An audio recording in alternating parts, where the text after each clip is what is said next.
You good? Okay. Uh, okay, I guess we'll get started. Good evening. My name is Maria Rocha. I am a third-year American Studies student at the University of Texas at Austin. I'm a census ambassador with Jolt, and I am a member of the UT Austin chapter of Jolt. Hi everyone, my name is Suseth Munoz. I use she, her pronouns. I am an RGV native and I am currently a UT Austin Jolt member. I'm here today to speak more on the local government in the RGV, who is often overlooked by the nation and our own representatives. Hi everyone, my name is Angel Ulloa. I use she, her pronouns. I'm a graduate from the University of Texas at Austin. I'm currently residing in El Paso, Texas. I'm an organizer with Sunrise El Paso and a member of DSA El Chuco. That's Democratic Socialists of America here in El Paso. Forgot to mention my pronouns are she, her. Tonight's Jolt Talk is titled Tu Gobierno, or Your Government. While the federal government plays a role in everyone's lives in America, county governments play a large role in our day-to-day lives and our day-to-day activities. Jolt is a nonprofit organization dedicated to Latinx civic engagement, and one of the biggest ways we can stay engaged is to be sure to vote, as we'll talk about more at the end of this discussion. As we approximate election season, it's important to recognize the need for civic engagement and participation. Voting is one of these methods to make direct action and show up for your community. Too many times, Black, Indigenous, people of color communities are told to show up at the polls if they want real change. And while that sentiment holds some truth, it's important to acknowledge the inaccessibility of voting and the tax and burden that it places on individuals. So this talk will help illustrate the importance of paying attention to what happens at home, but it's not meant to minimize the organizing work and the activism that should be happening 365 days year-round. Because while voting is one day, the constant struggle for communities is all the time. Hey y'all, okay, so I'm here today because I'm tired of people caring about our city only when a tragedy happens. We don't need national attention only on August 3rd. Currently, there are a lot of changes being made in our city, and the only way to combat these detrimental effects of these is if we start acting and getting the word out now.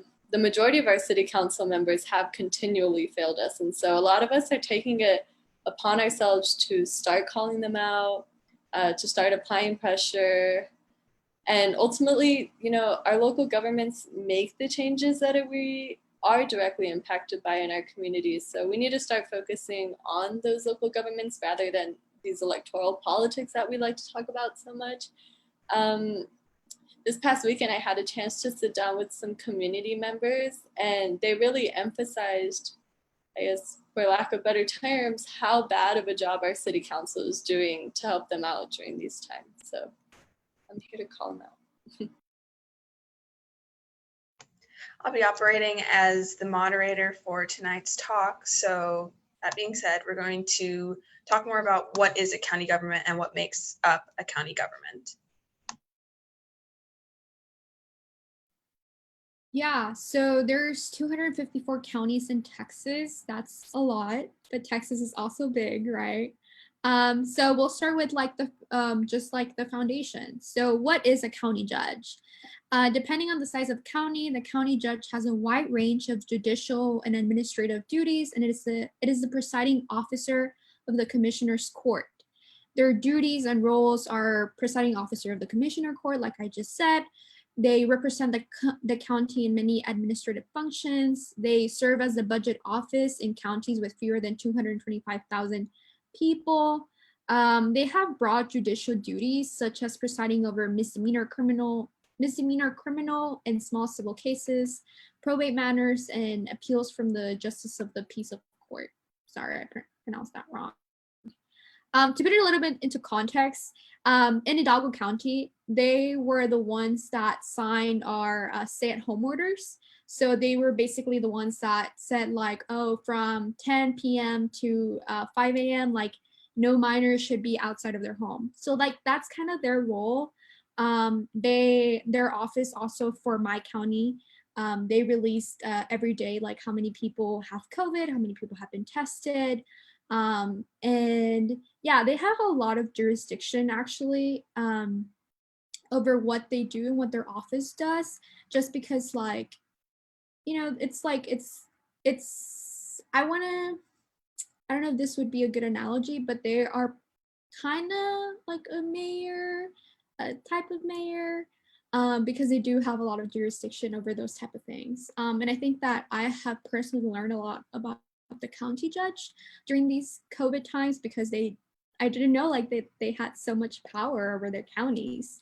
And also important, they don't actually have to be a judge. So that means that they don't have to go to law school, and like they don't have to have a JD. You can just run for a county judge. I'm sure there's other qualifications, but I think that that's something that we all go towards, and you don't have to have a JD. Okay, so in county government, we also have our county commissioners. Simply put, county commissioners are a group of elected officials that both enact local ordinances and administer them throughout the county in which they serve. El Paso has 4 county commissioners, each serving in their precinct. I think it's safe to say that our group of county commissioners doesn't really have the best interests in our city at the moment. But they're a fairly small group of people, so. And the Commissioner's Court is the body made up of the county judge and the county commissioners. The Commissioner's Court of Texas govern each of these 254 counties and do things like set budgets, approve tax rates, and oversee jail procedures.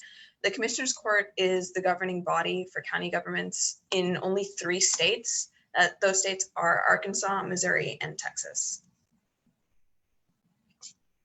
And now we're going to talk about our own counties and their governments and go into more detail about issues that we're seeing in our own county government. So Suseth, where are you from? I am from the Rio Grande Valley. So I personally come from Hidalgo County, but if you are from the Rio Grande Valley, you know that we make up 5 counties, which is Stark County, Hidalgo County, Cameron County, and Willacy County. And all of these counties have a lot of different issues at hand, but because the Rio Grande Valley is grouped together, a lot of our issues are very interconnected. So to give you some perspective on my county alone, which has 867.7 individuals. Okay, sorry, I didn't say that. 868,707 individuals that were reported last year. And we are predominantly a Hispanic population. So as we know, like the issues that my county has are the issues that a lot of the different counties has. And together we all make a population of 1.4 million people. And like, that's a lot, right? Like that's a lot, like in perspective. But when you talk about the Rio Grande Valley and like spaces like Austin, for example, which is where I go to school, a lot of people didn't even know that the Rio Grande Valley existed. And like, that's really like scary because just like maybe a month ago, Hurricane Hannah hit us, and it hit us super bad. Like the stories and like how bad people are affected is like, it's like sad. It's very sad. But you have like these news outlets like Good Morning America that didn't even know that the Rio Grande Valley existed, that they said, and I quote, like, it was a good place for the Hurricane Hannah to hit because like we didn't exist in their map. And that's scary from a news outlet that's like watched by millions and maybe, I don't know, maybe billions of people, right? Because you don't know about us and you don't know about us and you don't do anything to protect this community, right? We're also like, last time I checked, we were number 6 in the US worst COVID cases. Like, come on, y'all, like Hidalgo County, number 6, like our population of 800,000 people, like that's really bad. And people like, our own governor didn't even acknowledge us until maybe like a week after Hurricane Hannah hit, and that's when they kind of went to action. But as of like today, there has not been real action towards helping these families. Like I am also part of the mutual aid RGV, and like the stories that we got of people that were double affected by COVID cases and by Hurricane Hannah, like those stories are real and they're disheartening, because it took like a group of college kids and like organizers from the Valley to really help that community. And this is things that your governor should be taking care of, right? These are things that you elect these people and you vote these people to protect you, to be like, for you to fall back on them, and they're not there when you need them. And that's why it's important to know who represents you, and it's important to show up at the polls and show up for your community, because voting is a privilege. And my community, Hidalgo County, we have a lot of undocumented people, and I have the privilege of voting. So I will vote for those communities that represent that identity, because they don't have that same privilege that I have. So.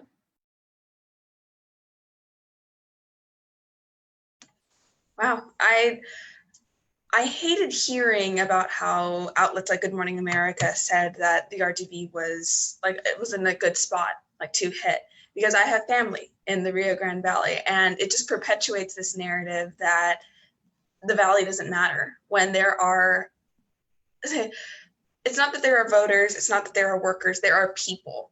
There are people there, like more than anything, there are families there. Angel, can you talk a little bit more about your community in your county? Yeah, sure. I'm from El Paso County. I know some cities like Austin have their separate counties like Travis or Harris County for Houston, but we're just considered El Paso County here. We have a population of about 839,000 people, with about 83% of us being Latinos. So we're the majority here. One thing that's kind of like a problem or an issue we have that is facing our city at the moment is the proposition of the Newman 6 frac gas plant that will be its target location is Chaparral, New Mexico, which is right above Northeast El Paso. And that's where a lot of the lower income families are, a lot of our minorities are. And so, you know, someone like Paul Foster or those who have stakes in El Paso Electric won't be there. You know, they're not going to send their kids there, and they're not going to vacation in Chaparral, New Mexico, where this gas plant's going to be. So basically that's going to lock El Paso into fossil fuel dependency for the next 20 years. What Sunrise is trying to do is, or what we have done already, is basically roll out a campaign to put pressure on our city council to reject the building of this gas plant. This kind of ties in with the JP Morgan buyout of El Paso Electric that happened at the end of last year, beginning of this year. So that's what I mean when I say that City Council has failed us, because Sunrise and DSA were at these City Council meetings, you know, by law. They had to make it public, and they were there, and they were kicked out. And like, in the end, JP Morgan ended up buying El Paso Electric. So we're going to see those, or they ended up going forward with the buy, something along those lines. So we're going to see those effects hitting our city and our economy in the next years. And then the gas plant obviously is going to, it's going to be even more detrimental to us, especially for a long time coming. And those are kind of long-term effects that we don't think of now, but they're going to hit us later. Another thing that most people don't talk about, but it will be a problem, is the I10 Expansion Project. The way TxDOT is advertising this is, you know, less congestion in our city, but you know, if you look into the case studies, and if you actually go to they have electronic public meetings, however you say them, so we can look at them. The logistics of it actually isn't that great. So, you know, the more lanes you put out, or the more, you you build a highway, the more people are going to travel. And what people frequently compare this to is Katy Highway. I don't know who Houston, right? Correct? Houston, Katy Highway. I don't know. But 26 lanes, it's one of the most congested freeways in Texas, if not the US. So that's just another thing that's going to affect us, further with the climate crisis that we're already seeing. COVID is also hitting us pretty hard. I was in the Bowie area this past weekend doing some block walking, and some of the community members there really spoke out against their city council and how, the face they give us is not really what they're promising, or they scour for these votes in these lower income communities, and then they go to the more vulnerable populations and they ask for their votes, and when they give them their votes, they don't uphold their promises. Like they, if our community members are asking you to come down and see the conditions that they're living with, and see that their recreational centers are being taken over by an overflow of homeless people, which our mayor does not tackle the source of that problem, which is a homeless problem. Obviously, that shouldn't be a burden to the community members, which it is. But when your community members are asking you as a city council member to come down and help us and see what's going on, and you refuse, but you're there for a media, presence 2 days later, you're just fake, and you're a career politician. And if you're gonna publish these articles praising yourself in El Paso Matters, but if you actually go down and see the source of where this information is coming from and see that none of this is true, then there's a problem. And so, that's what I mean when our city council just does not have the best interests in mind. And being a city with 83% population of Latinos, obviously our city council is majority Latino, or they're made up of majority Latinos, so they should care about their people. If it affects one, it affects all of us. That's really the unity of our city. And so, city council, not the best here. Thank you, Angel. That was really powerful. We have to make sure that we are holding the people that we elect into office accountable. It's one thing to tell people vote, know who you're voting for, and know who you're voting for, and know how likely it is that they're actually going to uphold what they say. So I am from Travis County originally. I was born in Austin, grew up in San Antonio. I go to UT now, so Travis County is just my home. In Travis County, according to 2019 estimates, 1,273,954 people lived in Travis County, and approximately 33.6% of residents identify as Hispanic or Latino. And in 2019, our poverty rate was about 12%. The median household income for 2014 to 2018 in 2018 dollars was $71,767. And one of our issues that we're facing, like many counties in Texas, is COVID-19.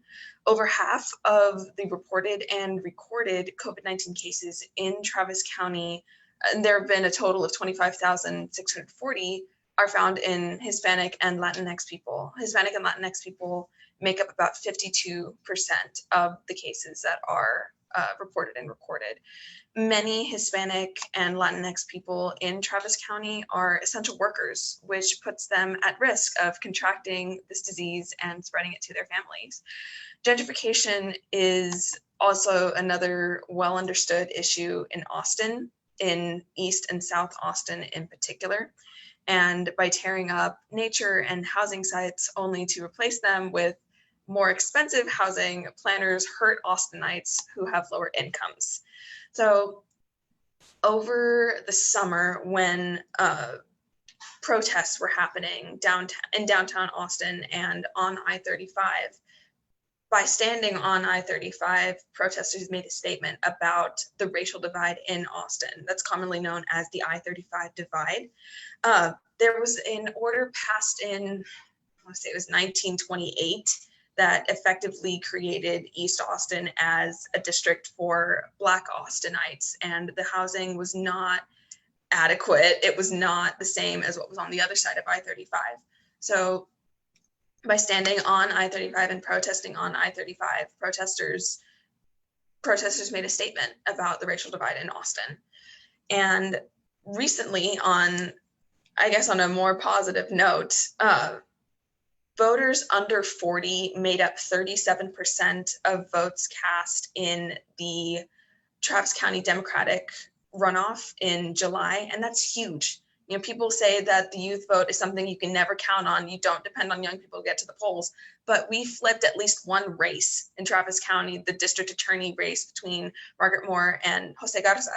So we changed that race, and there's other races that we can impact as long as we just make sure people know to research their candidates and get to the polls. So the youth in Travis County is making their voices heard, whether that's on the streets, whether that's at the ballot box, and everywhere in between. Yeah, I think something about Travis County that, so I go to school here, and Angel also went to school here, and so we kind of know a little bit about Travis County too, right? Just like what last week was it that they reduced the budget for our PD, and that's a huge, like that's progress, right? It wasn't completely the ask of the community, but I think that when people say like protest or voting or like all of these things don't work, they do work. They work hand in hand. And if you are part of the protest, then that's your way of civic participation. And if you vote, that's your part in the grand scheme of civic engagement, right? So I think that that's also important to point out about Travis County.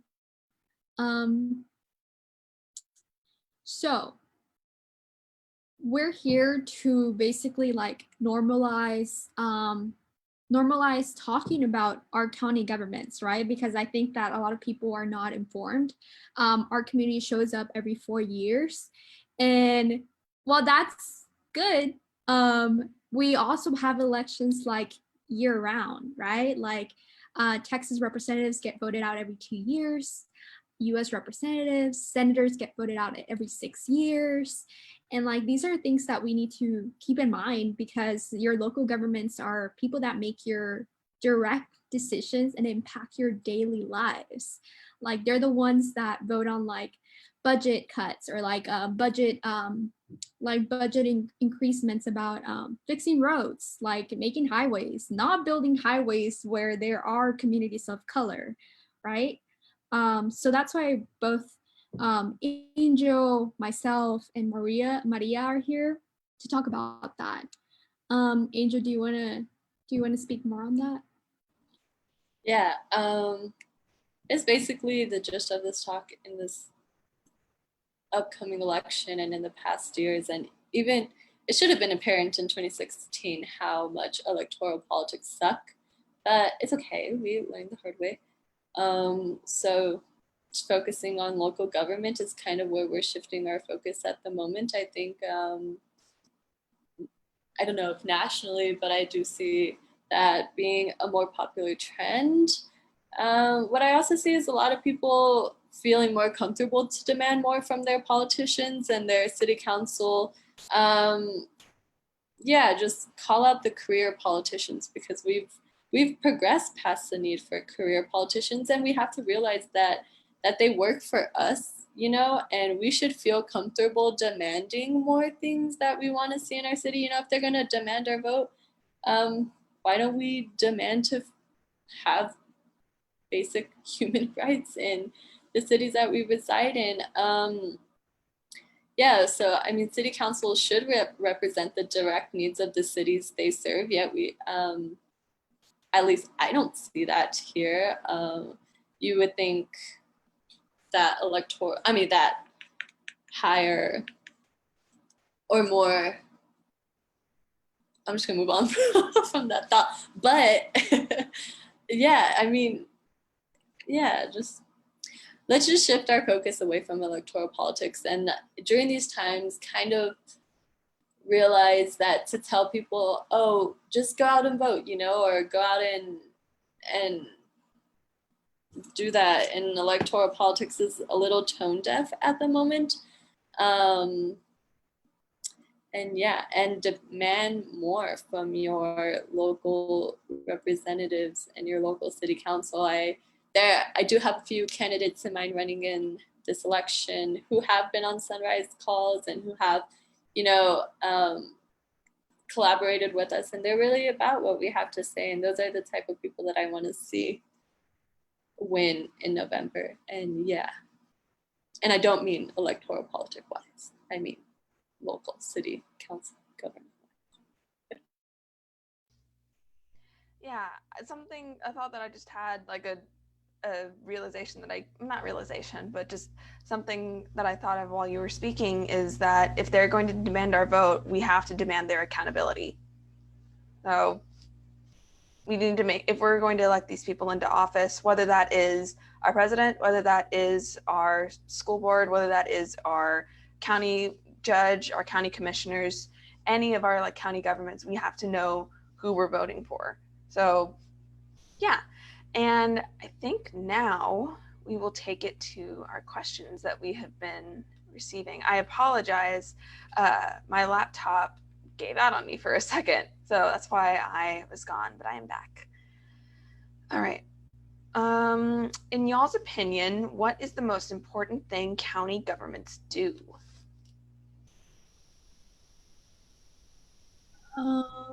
I think county government.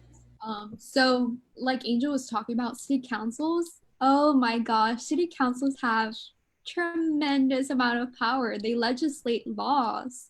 And I think like this is also like talking about the educational system, right? Like you learn about your three branches of government, but these three branches of government, like they apply to every single like branch of government. So that's state, that's local, that's your counties, and that's your cities. Like there is always somebody that writes the decisions, writes on the decisions, so like basically passing them, somebody that writes the legislature, and then somebody that's like, oh, is this like according to our constitution or like our values?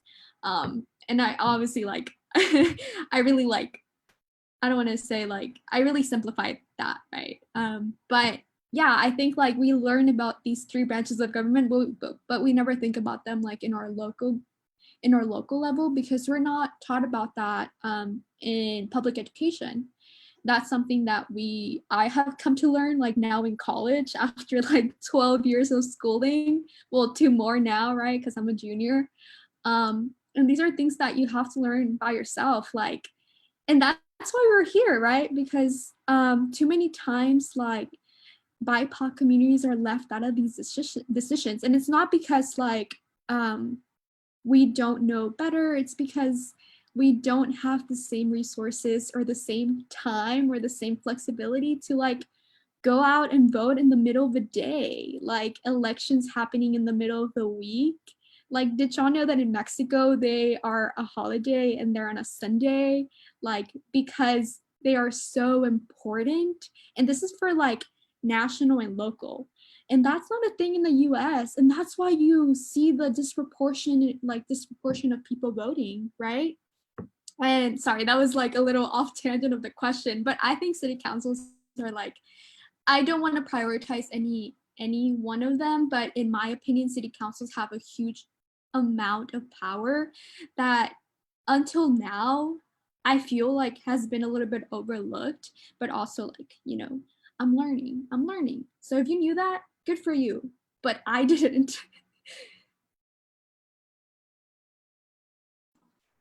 I think the most important thing that county governments can do is listen to their people and not try to appeal to the big corporations that come into their cities and don't have their best interests in mind. Yeah, that's the most important thing county governments can do. Okay, next we have a question specifically for Suseth. Suseth, what other forms of erasure have you witnessed regarding the RGV? What haven't I witnessed? And this is like border communities in general, right? Because I've talked to like people from El Paso, and they have very similar experiences from people from our Rio Grande Valley.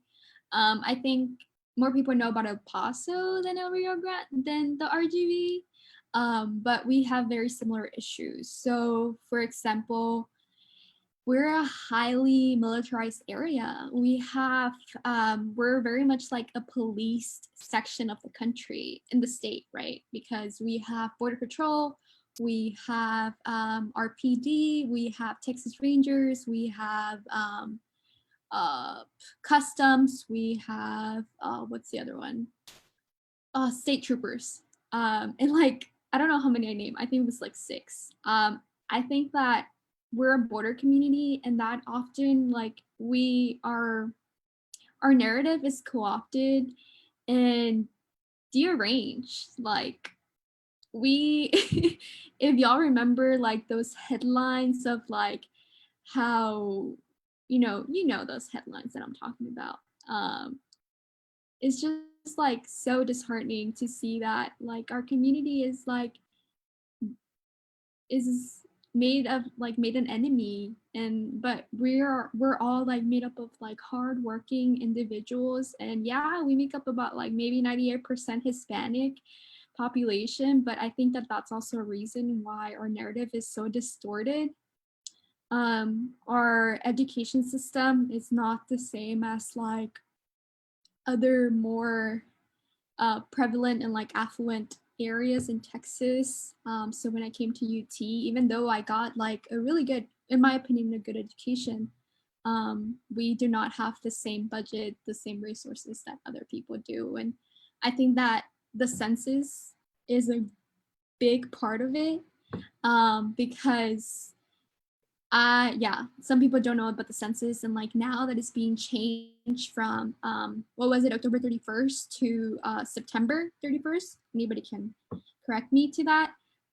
That's like another way to erase these communities that are often overlooked. So Willacy County is very rural, and more than likely those people, like the Census Bureau folks, are not going to get to those areas, and that's so, I don't know, it just makes me angry, and that's constant erasure of our community. I could go on about the Rio Grande Valley for a long time, but yeah. So my work as a census ambassador with Jolt was phone banking communities to make sure that they had filled out the census. And yes, Suseth, you are right that the original date given by the Census Bureau was October 31st, but now that date has been pushed up to September 30th. So it's very likely that BIPOC communities will continue to be undercounted, especially when measures like this are taken.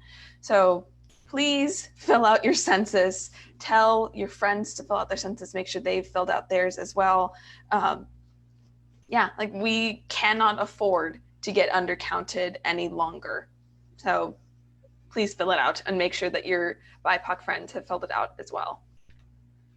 Okay, next question we have, can cities and counties make their own laws?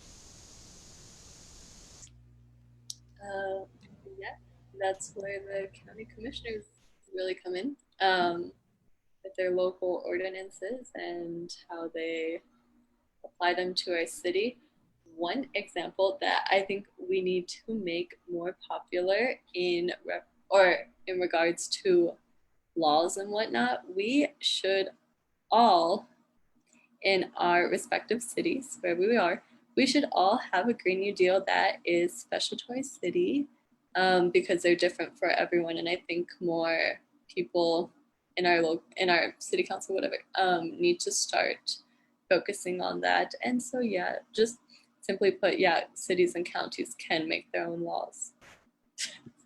Also, it can be seen how like different counties have different ordinances, as Angel mentioned, when it comes to COVID-19. In Travis County, for example, we've entered stage 3 in COVID spread. So we what is it? We can't gather in like groups of larger than 10 in private homes.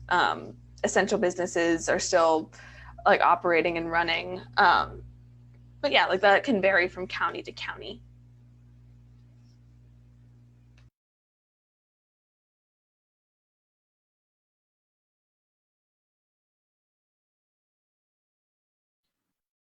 Hello, I'm still muted. Okay.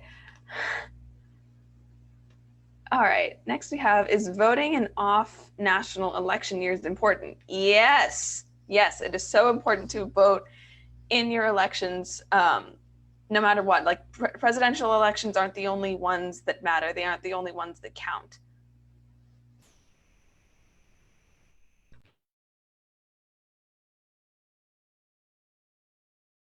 I don't know if either of y'all wanted to talk further about that.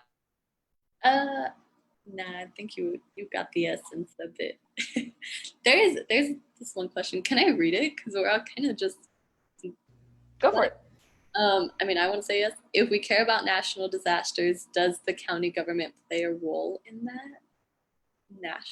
You mean like natural natural disasters? Yeah, I think they mean natural. So yeah, I know about FEMA, which is like when you have a reported amount of damages, like how the federal government comes in and like helps that community. And actually back in what was it, 2008, 2005? I'm so sorry. We actually had like a really bad hurricane as well. And we were like 1 million short of like FEMA coming to the Rio Grande Valley. And like it's just like, because people don't know where to report these damages. Like I'm sure the Rio Grande Valley has more than like what's required, right?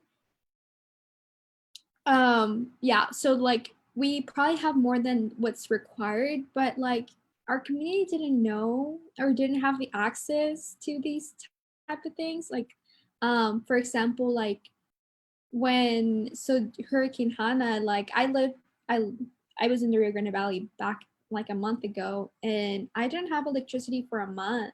I'm sorry, for a week. Um, sorry, I'm like exaggerating that. I didn't have electricity for 3 to 4 days, and there were people that went a little bit over the week, and that becomes a problem when we're number 6 in the nation's worst cases of COVID, and our electricity wasn't restored until later because we only have like one electricity company, which is Magic Valley. And if you go to their Facebook page, you'll see like how bad the damages were. Like there was poles like in the ground. They had to rebuild that, and my home was lucky enough to have it restored in 3 days, but some communities were not as like lucky as us. But yeah, basically answering your question, yes, the county governments can allocate spending to certain protections and reforms. So depending who is in office, they can pick what to fund. So this is kind of where you ask your community, like the Valley is very prone to these occurrences, also because of climate change. Um, um, these things are going to happen more often. So these are things that you have to push for. Okay. That was excellent, Suseth. Thank you. How do you feel about the decisions made by your school boards regarding COVID?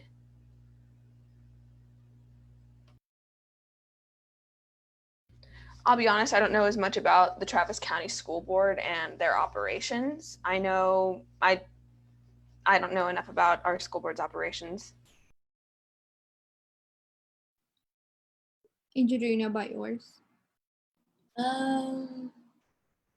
Not really. I mean, maybe if we can talk about UT, like how is the UT faculty or the UT Board of Regents, whatever they're called, how are they gonna have their meetings over Zoom, yet they're telling their students to go to class? And yeah, I don't know. Just using UT as an example, but Yeah. as well. to that same. I know that, so classes start at the University of Texas tomorrow, and I think, let me see, Seth, like you might need to correct me on this, I think about 75% of students are looking at having a majority of their classes online, or all online, if not. And yeah, I know for schools like the University of Alabama, I read today that they had over 560 COVID-19 cases within their first week of classes. So there's, I know there's a lot of personal ownership that is being placed on students to be responsible in their actions. Don't go party, don't gather in large groups, look out for your neighbor. I know is a big mentality of universities' operations for this coming semester. Yeah, I can definitely speak a lot more on UT, but I have been keeping up what my school, like my high school, has done in my school district. And basically what they did is like my school gave out like Chromebooks and like iPads to people that needed it. I don't know about internet connection. I don't think they did that. I think they had like a survey where they kind of gauge the student population and who was going to come back and like who wanted to come back. So it was like an opt-in, opt-out kind of version. This is my school district, mind you. My school district, there's like a really cool like New York Times like article that like has, if you put in your school district, it'll tell you like how like on track or like how funded they are. I can definitely like look that and like maybe comment it later on this video. But my district was like meeting national levels. Definitely I don't think it did when I came back to UT, but it was on paper. So that's how they like were able to give like Chromebooks and like iPads and like they had these countermeasures. I haven't talked to my teachers back home. I hope that they're doing good. I hope that they're staying safe. But yeah, I think that answers the question. And how do I feel about it? I think that my school district did what every district was forced to do. And I don't blame them, right? Because I think like the decisions should not be at like public educators. Like that's like they don't get paid enough. I think that we should be demanding change from the people in office and the people elected to protect us. So yeah, this is why I'm a little bit angry at UT situation, because I recognize that a lot of them are looking up to the governor, and like the governor is the one that should have put these measures into place so that people like me who don't have insurance, that come from a low income like background, don't feel inclined to coming back to campus because this is my only source of income. And those are my feelings about it. That's a very valid anger. That's especially as more and more reports are coming out of different organizations on campus that continue to meet in large groups. It's frustrating. Now we are going to move on to our last question that we've received. What is one thing you want us to take away from this call? I think the way to answer this question is that we can each have our own statements that we put out before promoting our call to action, which is our registering to vote initiative.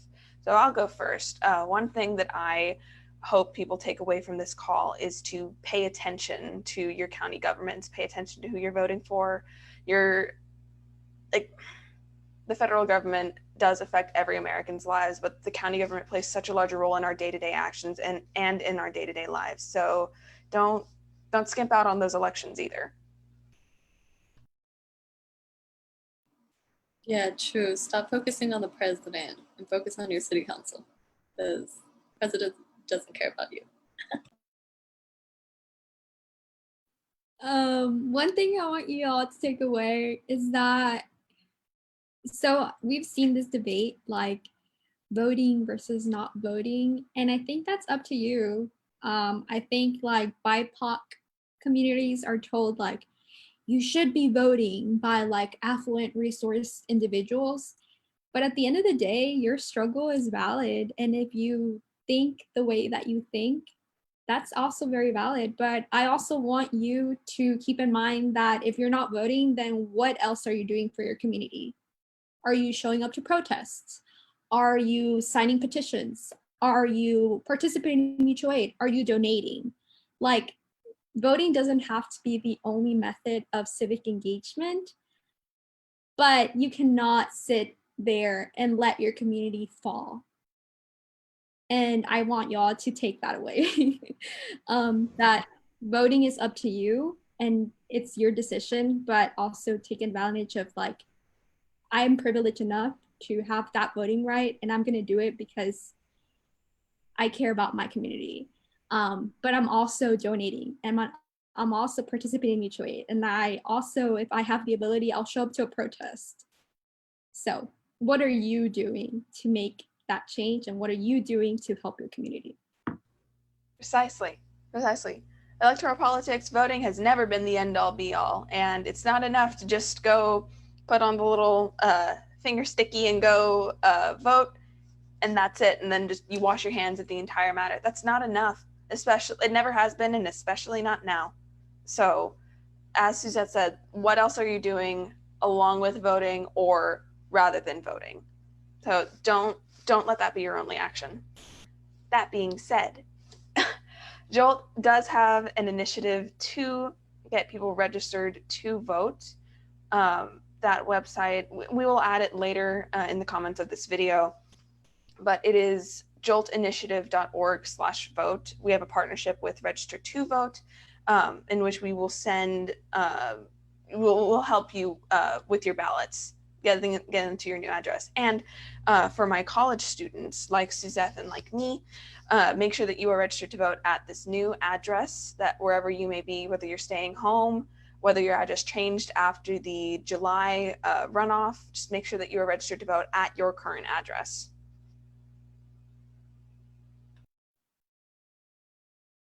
Thank you all for hearing us talk. Yeah, thanks y'all. Hope you learned some stuff today. Yes, and if you're interested in learning more about Jolt, please feel free to follow our social media pages. We have meetings, we have community engagement, we have virtual volunteer hours. I really found my community within Jolt in college. I found my Latinx community that I had been so just wanting for, and I can't imagine my college career now without it. So you should join Jolt. Yes, join Jolt. This is where we say bye. Bye-bye.